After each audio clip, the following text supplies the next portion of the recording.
नमस्ते। आज हम आसान भाषा में समझेंगे कि स्कूल के ठीक बाद आप एक चार्टर्ड अकाउंटेंट यानी सीए कैसे बन सकते हैं। इस एक्सप्लेनर में हम आपको पूरे जर्नी का एक सिंपल, बिल्कुल clear step by step guide देंगे। तो आपने अभी अभी स्कूल खत्म किया है और सोच रहे होंगे कि आगे क्या करना है।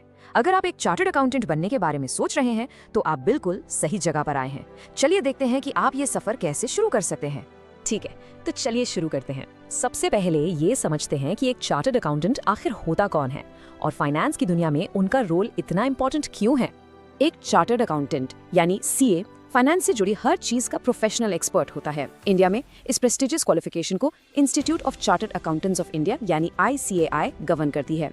ये एक बहुत ही रिस्पेक्टेड गवर्नमेंट रिकॉग्नाइज्ड बॉडी है जो इस प्रोफेशन के लिए स्टैंडर्ड सेट करती है।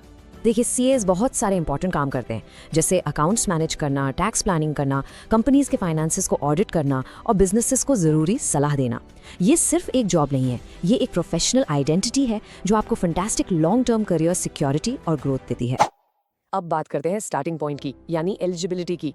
एक बहुत कॉमन मिथ है कि सीए कौन बन सकता है और हम यहाँ उसी गलतफहमी को अभी दूर करने वाले हैं। और सच्चाई ये है कि सीए कोर्स करने के लिए आपको किसी खास एकेडमिक स्ट्रीम से होने की जरूरत नहीं है।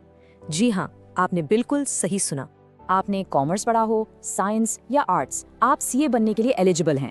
बस एक ही पक्की रिक्वायरमेंट है कि आपने अपने 12th ग्रेड की एग्जाम्स पास कर ली हों। हाँ, ये अलग बात है कि कॉमर्स स्टूडेंट्स को कुछ सब्जेक्ट्स में थोड़ी सी हेड स्टार्ट मिल सकती है, लेकिन किसी भी स्ट्रीम के स्टूडेंट्स फोकस और डेडिकेशन के साथ आराम से इसमें सफल हो सकते हैं। तो अब जब एलिजिबिलिटी की बात क्लियर हो गई है, तो चलिए पूरे सीए जर्नी का रोड मैप देखते हैं। हम आपको पहला स्टेप यानी फाउंडेशन लेवल से लेकर फाइनल एग्जाम तक का पूरा रास्ता दिखाएंगे।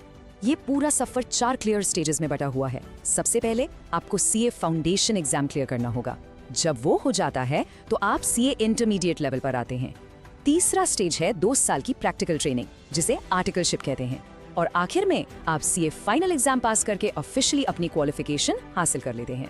तो अगर इसको एक टाइमलाइन पर देखें तो कैसा लगेगा? आमतौर पर इस पूरे कोर्स को कंप्लीट करने में 4.5 से 5 साल लग जाते हैं। और इस जर्नी की सबसे खास बात ये है कि इसमें आपको पढ़ाई से गहरी थ्योरेटिकल नॉलेज और ट्रेनिंग से रियल वर्ल्ड का हैंड्स ऑन एक्सपीरियंस, दोनों का एक पावरफुल ब्लेंड मिलता है। चलिए अब उस सबसे पहले कदम पर थोड़ा जूम इन करते हैं, सीए फाउंडेशन। आप इसे अपने सीए जर्नी का मेन एंट्रेंस गेट समझ सकते हैं। इसका पूरा मकसद कॉमर्स के कोर कॉन्सेप्ट्स में एक रॉक सॉलिड बेस बनाना है, ताकि हर कोई एक मजबूत समझ के साथ शुरुआत करे। फाउंडेशन लेवल में 4 मेन सब्जेक्ट्स होते हैं: accounting, business laws, maths and statistics और इकोनॉमिक्स। अपनी 12th के ठीक बाद इस एग्जाम को क्लियर करना आपके लिए कोर्स के अगले लेवल में रजिस्टर करने और आगे बढ़ने का ग्रीन सिग्नल है। अब देखिए, किसी भी स्टूडेंट के लिए एग्जाम्स का प्रेशर एक बहुत बड़ी चिंता की बात होती है, लेकिन सीए कोर्स में इसको मैनेज करने के लिए एक बहुत ही स्मार्ट सिस्टम है जो हमें आपकी स्क्रीन पर दिख रहे इस नंबर तक लाता है। बिल्कुल सही, सीए के एग्जाम्स हर साल 2 बार होती हैं, मई और नवंबर में। ये एक बहुत बड़ा फायदा है क्योंकि इससे आपको तैयारी करने, अपना बेस्ट परफॉर्म करने और बिना लंबी देरी के अपने रास्ते पर आगे बढ़ते रहने के कई मौके मिलते हैं। और इन एग्जाम्स के पीछे की फिलॉसफी के बारे में एक जरूरी बात, ये एग्जाम्स आपके कॉन्सेप्ट्स की असली समझ को टेस्ट करने के लिए बनाई गई हैं, ना कि सिर्फ फैक्ट्स रटने की आपकी एबिलिटी को। इसका मतलब ये है कि अगर आप लगातार मेहनत करें और कॉन्सेप्ट्स को ठीक से समझने पर फोकस करें तो ये कोर्स बिल्कुल मैनेजेबल है। तो आपने कड़ी मेहनत की और अपना सफर पूरा कर लिया। अब आप एक क्वालिफाइड सीए हैं। यहाँ से चीजें सच में बहुत एक्साइटिंग हो जाती हैं। चलिए अब उन शानदार करियर अपॉर्चुनिटीज के बारे में जानते हैं जो आपके लिए खुल जाती हैं।